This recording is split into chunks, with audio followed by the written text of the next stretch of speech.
next episode of Conversation with Legends, I would like to introduce you to our next speaker, an erstwhile Indian corporate lawyer and businesswoman, Miss Zia Mody. She is a founding partner of AZB and Partners, one of India's leading law firms, and has worked with the Tata Group, Bain Capital, Reliance Industries, and other erstwhile organizations. She is ranked number one in the most powerful women entrepreneurs by Fortune India 2018 and 2019, and we're lucky to have her as a speaker here today. Welcome, Zia ma'am. Thank you so much for joining us today. Pleasure. Welcome to the series called Conversation with Legends. I'm Zia Rumta, this is Rinda Chandra. And just once more, it's an absolute honor to have you here with us today. We know your time is very precious, ma'am, so we won't keep you for very long. Just to start off, could you share with us how your journey in corporate law began and what led you into this field? So, my father's also a lawyer. And so when I was young, I had decided at a very young age to become a lawyer. And then the question was where to get educated, when to practice, what field of law to take. And so I went off to England to do my law and studied there. Then I went off to America to do a fabulous one-year LLM course. And from there, I flipped into what was then the largest law firm in the world called Baker and McKenzie to do corporate law for about 4.5 years. Okay. And then I came back to get married to my childhood sweetheart. And then when I came back in India, as you can imagine in the mid-80s, probably before you were born, there was hardly any sophisticated cross-border M&A. India had not opened up. We were still in the old regime of the Foreign Exchange Regulation Act. And so there was no corporate law for me to do really in the way that I had done earlier. So I started going to court. I started, going and wearing my band and gown. I was one of the very few women there at that time, as you can imagine, especially junior women. At that time, everybody used to call the law degree for women a marriage degree. So women just did 3 years of law and then got married. So women lawyers weren't taken that seriously as they are today. Just to go to court, learn, listen, sit in courts, understand how the judges reacted, and slowly got the confidence in a very male-dominated environment to start opening my mouth, arguing a few cases, getting very nervous, working doubly hard, not wanting to make a fool of myself. And then I did that for nearly 10 years. And then India opened up in the 90s. And then after that, a lot of my friends, clients started coming to ask me about investment into India, M&A all over again. And so that's where I morphed back into an M&A lawyer and basically started with 12 lawyers. And now we are 450 lawyers. So it's been a good journey, and that's how that was my journey into law. Ma'am, that's an extremely inspiring story. I think it was quite interesting too, and how you fought against those, I know those old India women were always pushed back, and how you fought through that is very inspiring. Well, all of you are going to change that, right? Yes, ma'am, we'll try our best. Yes, definitely. So, ma'am, coming a little to personal finance, especially for women, what would be your thoughts on the way that women nowadays interact or engage with personal finance in India? So there are many shades of this, right? If you look at our rural women, they still don't have the opportunity really to manage their own money to a large extent. Yes, it's getting better with microfinance, but you can't say that all rural women have the benefit of microfinance. It's probably a small percentage, but it's changing. The first thing really is to understand what is a debit, what is a credit, what do you save, what is your profit, how do you calculate your cost, pretty basic stuff, right? So that is where education comes in. That is, going to be much more difficult in the sense of the pace at the rural level. In the cities, I think that, again, there's a divide. There are still housewives who have no idea if they have a bank account, who operates their bank account, what is in their bank account. And so the answer to that is probably awareness. And it's a tricky issue because the men who have traditionally never had to explain anything about a bank account to their wives don't like being asked, actually. And the questions are not taken well unless it's put in a very mature manner. But to know what you have, what are your savings, what is available for you to access is, I think, important. And then you have the women who work, and a large part of the city workforce of women does go to work in various positions.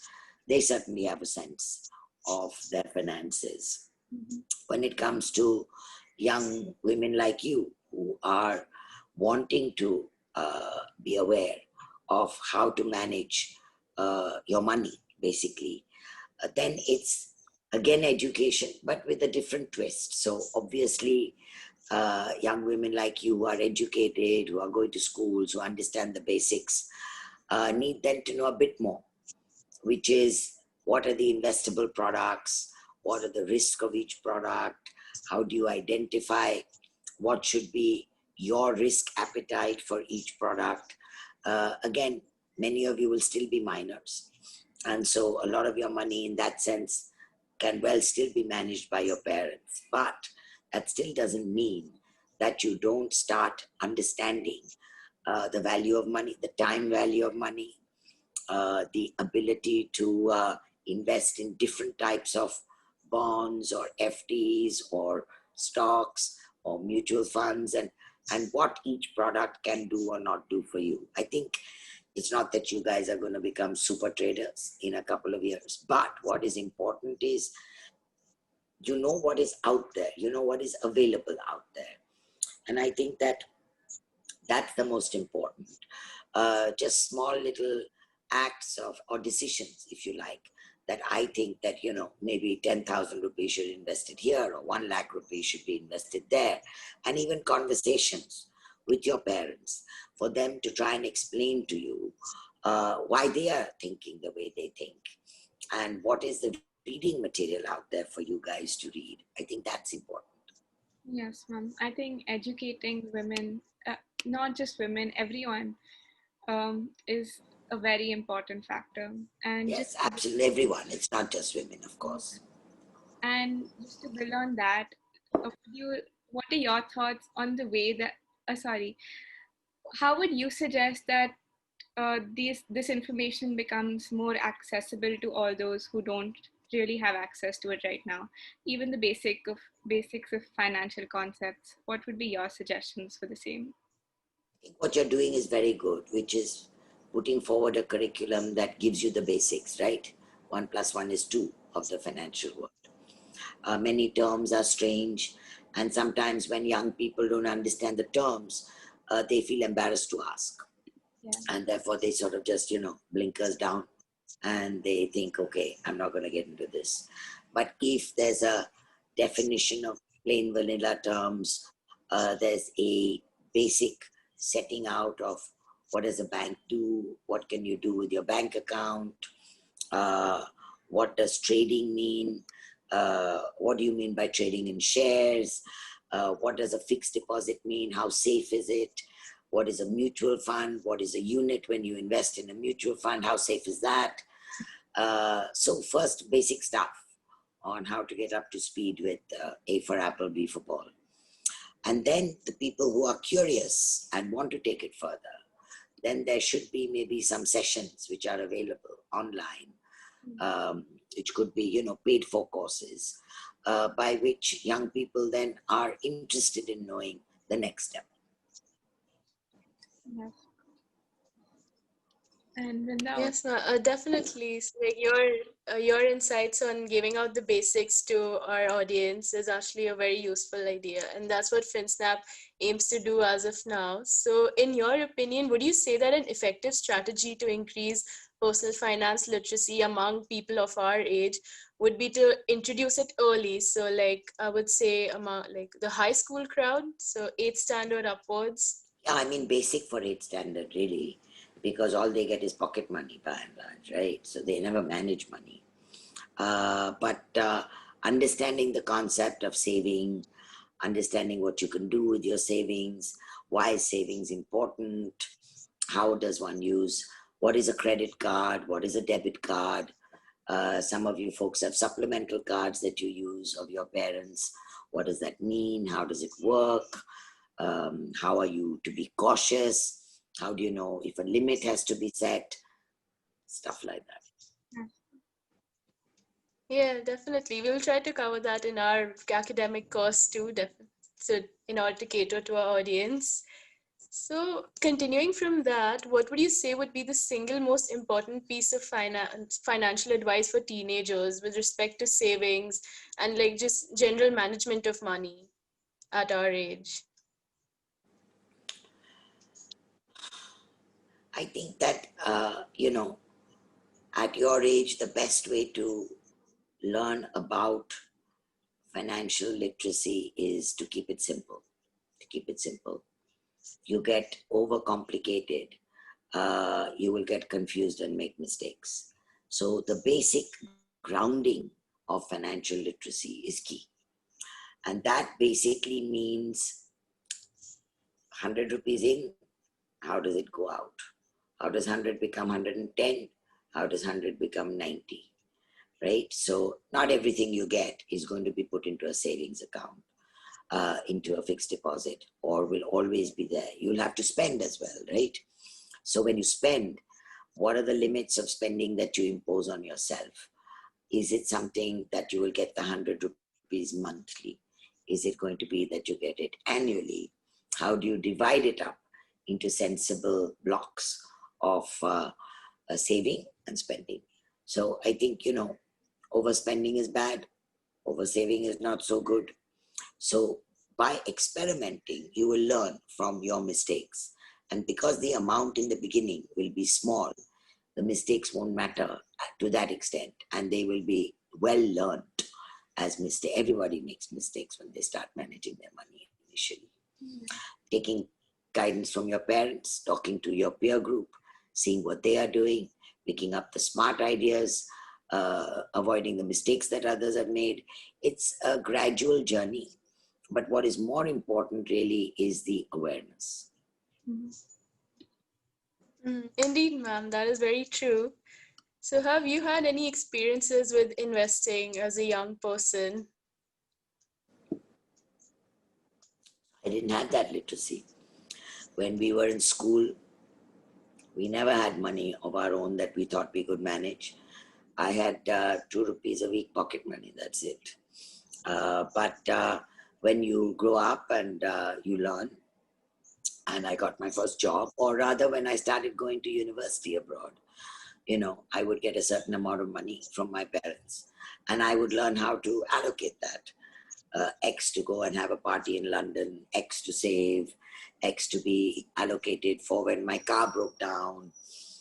There was no income. It was just how to allocate what I had.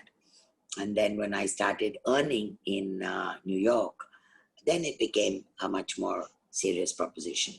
I looked out for the best mutual funds that I could invest in. I saw the different returns that other funds were giving. I read up some material.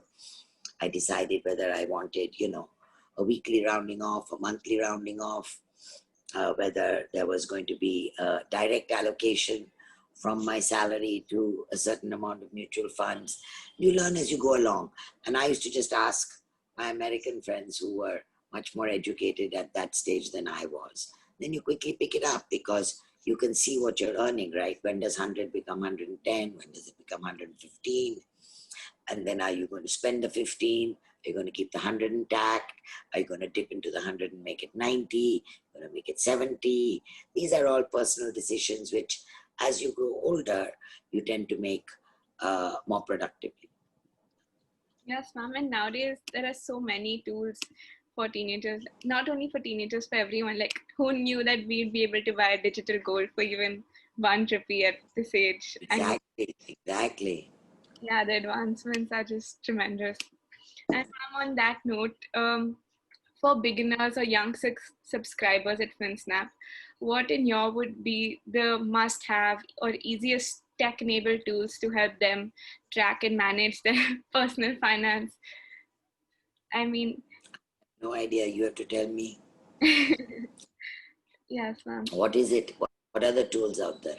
So there are many wallets like Paytm, Google Pay. All of them have monthly trackers, weekly trackers, even daily, and they not only give you those tracking, but like I said, the digital gold investment options. So a teenager can start doing that at their age, just under the guidance of their parents. So those are some of the advantages. Absolutely. But I mean, you got me because I'm 64 and my kids are over 30.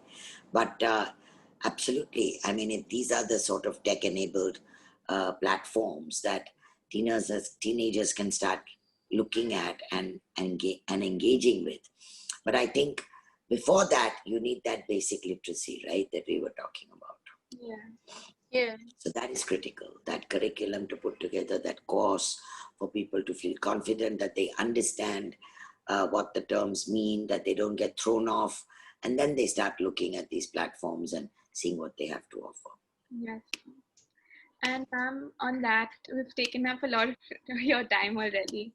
So just on an ending note, what would be your guru mantra to Team FinSnap for going down the path of personal finance education for teenagers? Not only educating, I mean, everyone. I think that,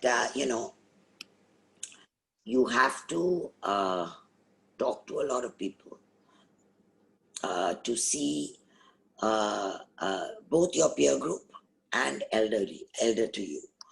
Your peer group to understand what the confusion points are, where they tend to make mistakes, where they tend to be put off by platforms they don't understand, and then try and break it down and simplify it for them. That is one. When talking to older groups, what you need to understand from them is the balance of engaging in different types of investments and in engaging in different types of commodities. As you say, is it gold, is it silver, is it shares, is it mutual funds? And it's always good to try out everything so that you know how it works. How do you place an order, or how do you open a demat account? What is required for something to be credited or debited? What are the depository slips you need to sign? What is a depository slip? Can you do it online? How do you protect yourself from somebody hacking into you? How do you protect yourself from understanding when something is a spam and is trying to get your personal data? So all these things, mainly I think from talking to people who have suffered from the mistakes they've made, frankly. Yes. Indeed, ma'am. Experience is the best teacher. Even I would agree on that part. And now, Exactly. in conclusion, I mean, we've taken up so much of your time, and I'm so thankful for all of it. Most well. So, now, in conclusion, I would like to thank you again for sharing your insights on personal finance with us. And I'm sure our young audience who will be seeing this clip stands to benefit from your insights. And we hope to receive your continued guidance in the future as one of our mentors. And we're incredibly inspired by today's session, especially your journey. Yes, ma'am. Thank you. Thank you so And all the best for your journeys. It's going to be as fun and exciting. Just keep at it.